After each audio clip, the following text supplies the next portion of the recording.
The Unfiltered by Jade. Jade.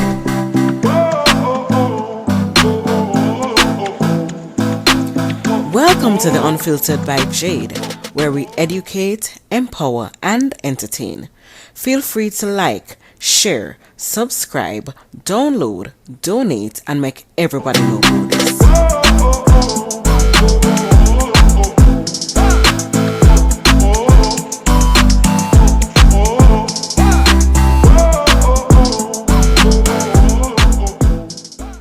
Beats by RB Records.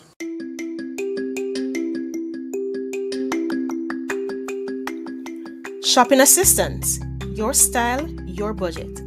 Our services include online and local shopping for individuals and businesses, personal shopping, purchasing of company and office supplies, importing and exporting small packages across Jamaica and worldwide, and helping you find unique gifts and items for all events and occasions. Contact us at 876-919-5195 or shoppingassistance2015@gmail.com. Shopping Assistance, your style, your budget. Welcome back to The Unfiltered by Jade. Today we have with us here Janie Desir. Today we are going to speak about teaching our baby to read in Braille. And that's a very interesting topic. This is a very interesting topic. And I mean, Janie is here to break down everything and give us some answers, some clarity on some different aspects that we probably weren't aware of. So she is the owner of Teaching Her Baby in Braille. She's the author of numerous children's books. She holds events called Sippy Cup and Paint for kids to also sip while they paint, as we adults have our own. And she does presentations about blindness awareness. And she is a mom. She's an advocate for family with disabilities, and she does so much more. Hi, Janie. Hi, how are you? I am great. How are you doing?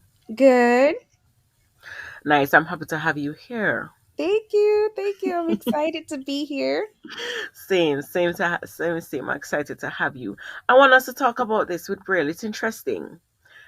First of all, what are some of the key considerations or differences in teaching a baby to read in Braille compared to teaching sighted babies to read?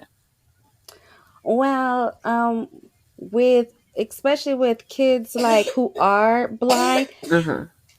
you would want to start teaching them how to start reading and mostly reading in Braille because everything will be strictly just touching. And especially when it is with a parent too, because we have to teach our child to learn how to work with us while we're also teaching them. So, I mean, the easiest things that I would use to start using for kids in Braille is most likely like a cupcake pan, and it's never too early to start teaching them. It's never too early. I never thought about that before. Cupcake pan. That's interesting. What age can parents begin introducing Braille reading to their babies? And what are some of the initial steps or activities recommended to foster early literacy skills in Braille? Ooh, okay. I would start, I would start as early as a few months because it's like it's getting them used to the texture and feeling things Mm-hmm. because they already on the stage of always wanting to touch and feel. And also it's even better like with my books because it's not only just Braille, it's also colorful. So if the parents were blind, they can still teach their kids and the kids can also see what their parents are teaching them, Mm. and vice versa. Like if the parents are sighted and the kids are blind, the parents can actually tell the child, oh, this is what this is, and you can, and they can also feel it. Mm. Okay. And Okay. the techniques to use like to make teaching Braille fun for little ones, I mean, like I said, using the cupcake pan and Mm. using like I for certain use the cupcake pan, and my favorite things was to use with my son was actual cupcakes because Mm. it would make him feel where it was like, okay, Where's the dot for A? What letter is A? And he would actually have to touch to feel where the letter A is on the cupcake for him to actually get that cupcake. So if he got it right, he received the cupcake. Mm, interesting. So you have to make it creative for them. Yes, make it creative, make it fun. To the point sometimes we'll even have like little things that we can throw like tennis balls to make it fun. I'm just trying to put in my head how to do those things because some people will hear it and they're like, "Yeah, but how do you like use a tennis ball to do this? How do you?" Because if we're not seeing it, like visualizing how it's done, we really don't know. We just have the tennis ball, but we don't know how to utilize it to get it done. Right. But with that one, you would actually would need someone to be somewhat sighted, but not really because it's all around like your barriers. Or if you use like with tennis balls, I still would use like the cupcake pan Right, because they can actually put the balls in place, the tennis balls in there. right.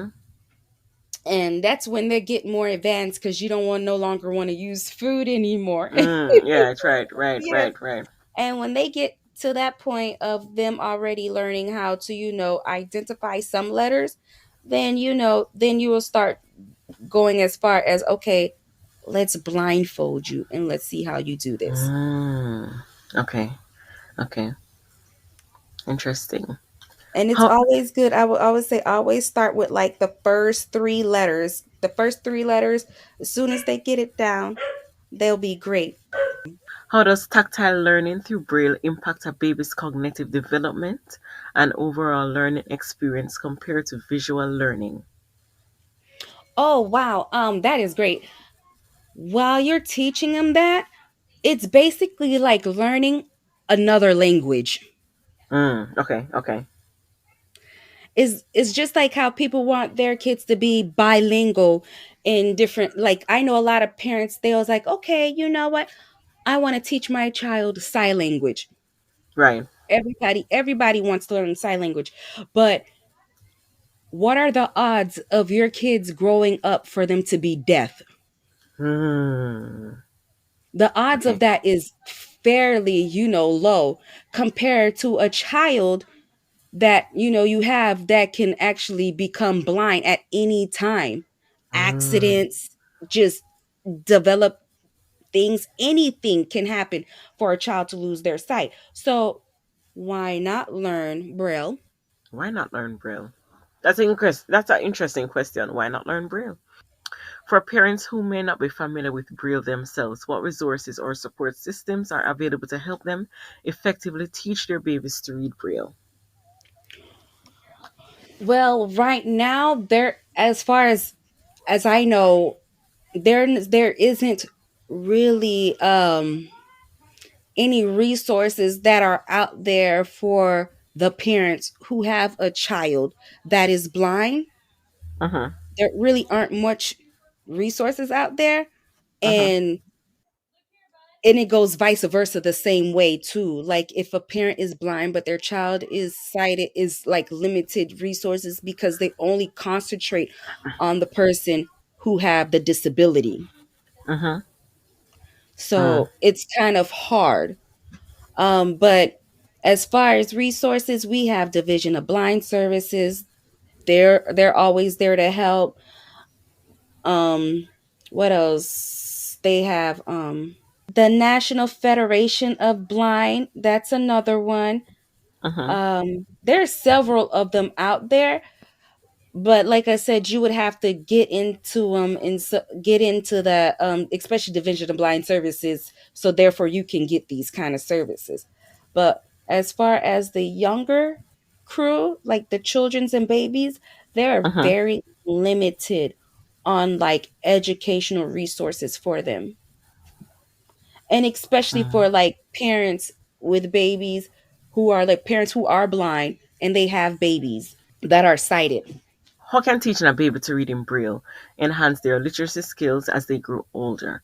And what long-term benefits does early exposure to Braille reading offer?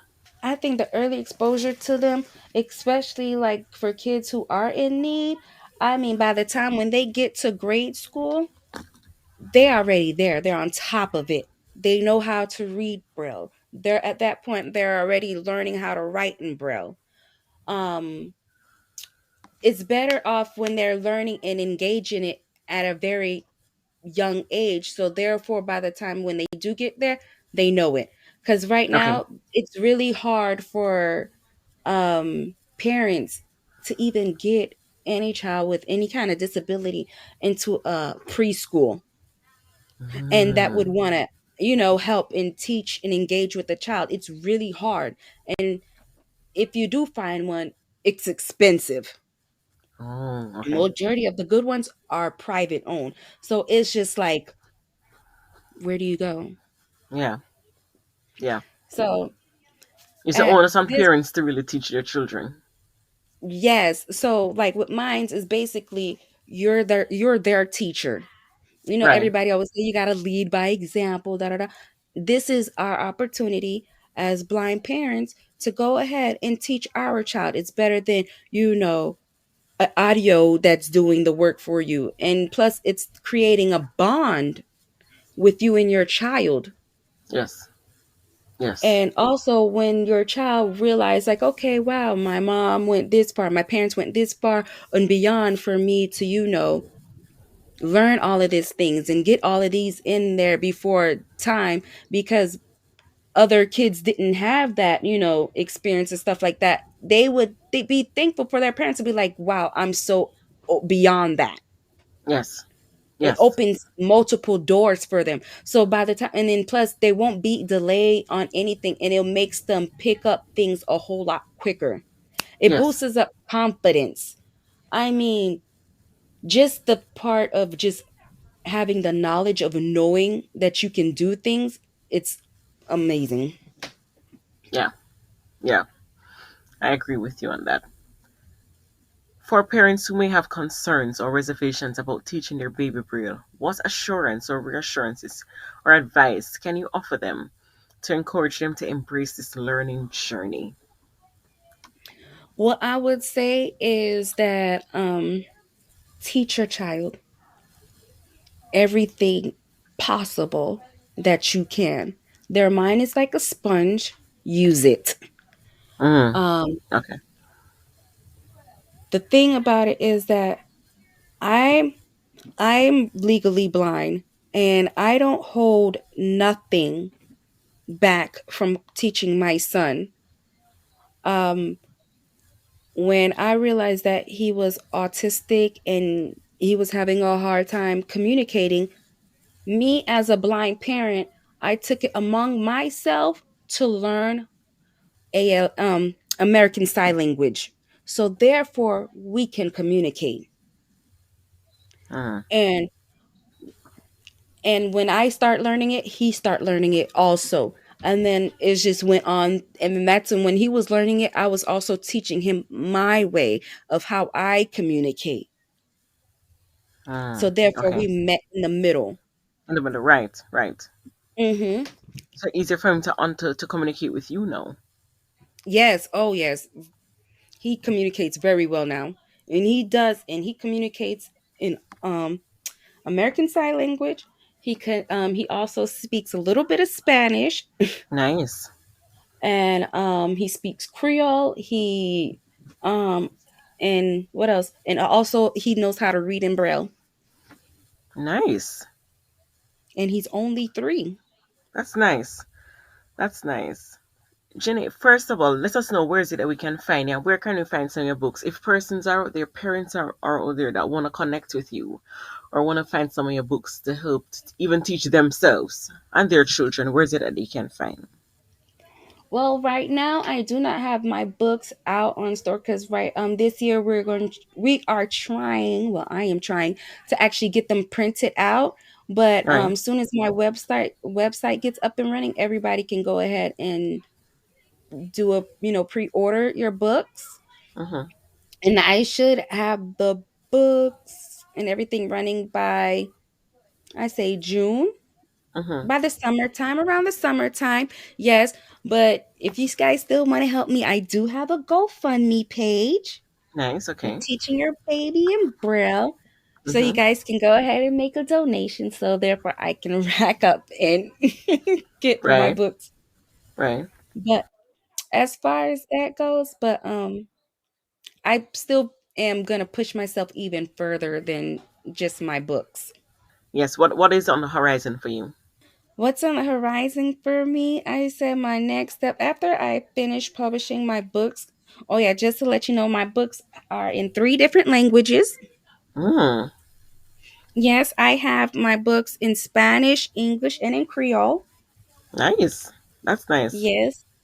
So therefore, everyone gets their own get kick of it because of different Mm-hmm. languages.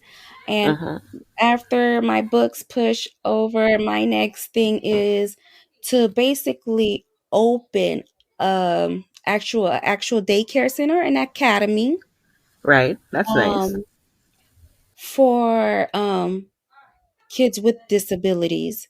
Okay. So therefore they would have their books, all of their equipments, things that they would need to learn. So by the time when they get at grade school, they're already ahead of the game. They won't be held back just like most kids are, and they have to start everything from From scratch scratch. when they're like Mm-hmm. 6 years old. And it was like, Right. you didn't learn this? And like, no, I don't know. No, I don't know how to do this. So it's just like it's best off that I get them cracking at an early age, just like they should get a fair chance, just like every child get a fair chance. I agree. I agree with you. If people want to connect with you, where can they connect with you? You can connect with me via email at teachingyourbabyinbraille at outlook.com, Mm-hmm. or you can follow me on my Facebook at Teaching Your Baby in Braille and on Instagram, on all of my platforms. It's all about teaching your baby in Braille. Nice. Okay, so thank you again for the information that you have given to us in terms of the importance of even teaching our kids Braille. As you said, we do it. We teach every other language, or want to get our child to speak a different language, and Braille is also one of those languages that we ought to do. And I think it's also important to learn that in schools. If they can implement Yes, it in schools also, that would also be very important. So other yes, students would know how to communicate with other people. yes, yes. And it's That so crazy because I notice a lot of people, like when they see me, they're just like, "Oh my goodness, I never really thought about Braille as anything." There was like how I never paid attention to it. And I was like, if you literally go to any public place and they have a bathroom sign or any signs that you could see, literally, I want people to literally start doing this. And when they go out in public and they see a sign, just close your eyes and feel. You will literally feel the dots. That's what we feel. And people really don't pay mm, attention to them because it's just like, oh, it's just a sign, whatever, whatever. But no, really pay attention, even on the elevators, like it's everything, it's there, but people are not aware of it. Even like the what is it, the stop signs for us to walk, they even talk and let us know when it's okay for us to cross the street. and yeah, we're not cognizant of it. We don't really pay attention. Mm-hmm. So if you're not paying attention, you're not noticing what's happening. And I think we ought Right, to, because it's very important for us to do so. right. And I was just like, and also it's just like it's teaching the kids to use their other senses. You Yes. challenging them, you want to challenge their minds, use their other senses. Yeah. Use your other senses. That's good. That's good. Thank you so much, Janae, You're for this welcome. information and bringing out how important it is, how Braille is important for us to know, get to teach our kids, and even teach our own selves so that we'll be able to Yes. communicate. We're living in a diverse world. Yes. Diverse people, multicultural, diverse persons, and we have to also know to communicate with everybody. We don't want to leave everybody, isolated because we don't know how to speak to them. We need to move Right. from that box, move out of the Yes, box, and try to find a way to communicate with people. Yeah, I I think totally we have to agree. do that. So thank you so much for sharing with us. And I want to thank my listeners for continuing to listen to The Unfiltered by Jade. And we will be back next week, Tuesday. Thank you. bam bam bide, bam bam bide, badu bidi bam bam